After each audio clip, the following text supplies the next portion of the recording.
After Kelvin disappeared for the second time, the school thought the nightmare was over. But 3 days later, another student vanished, and the security cameras showed something impossible. After Kelvin disappeared again, the entire school was terrified. The teachers told the students it was probably a prank. They said Kelvin had run away from home and would eventually come back. But deep down, the students knew something was wrong. Kelvin had not looked normal when he returned. His eyes had been empty. And his voice, it didn't sound like his. Noticed something strange. A classroom door slowly opened by itself. The guard leaned closer to the monitor. The hallway was empty. But then, a figure walked into the camera view. It was a student, walking slowly down the hallway. The guard's eyes widened. It was Kelvin. But that was impossible. Kelvin had disappeared days ago.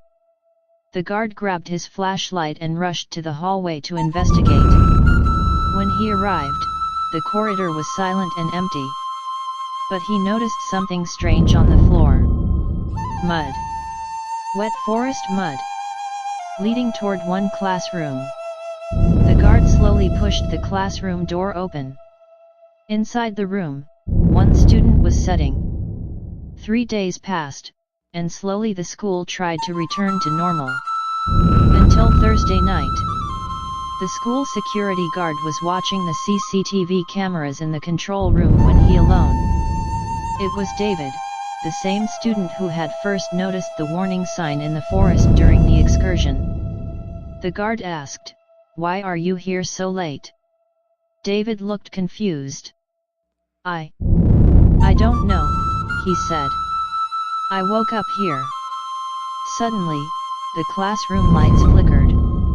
And that's when the guard saw it. Behind David, standing in the dark corner of the classroom, was Kelvin. But his body looked wrong. His head tilted at an unnatural angle. And his smile was even wider than before. The guard shouted and ran toward the door. But before he could escape, the classroom door slammed shut by itself. The security cameras outside the hallway recorded everything. The lights flickered again. And then everything went dark. The next morning, when the teachers opened the classroom, David was gone. But on the chalkboard, someone had written a message. 3 words. The forest wants more. And that was the moment the school finally realized. Something from that excursion had followed them home.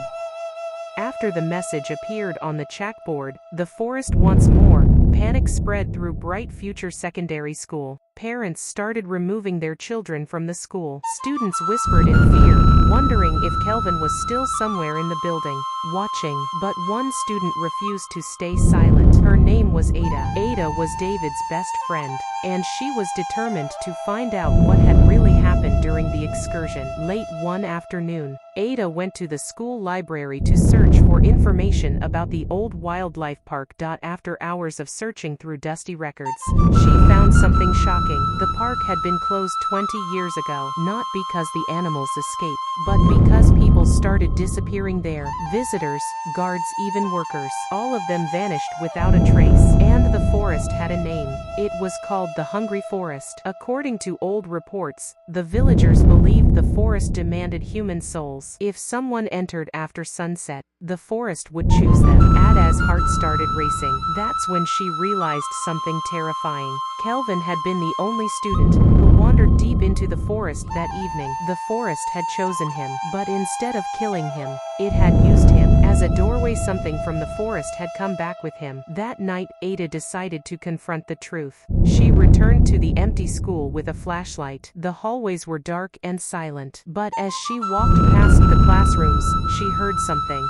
Footsteps, slow footsteps. Behind her, Ada turned around, and there he was, Kelvin, standing at the end of the hallway. But he wasn't alone. Behind him in the shadows were other figures, students, including David. Their eyes were empty, just like Kelvin's. Ada tried to run, But the classroom doors began slamming shut one by one. The hallway lights started flickering. Kelvin stopped a few steps away from her.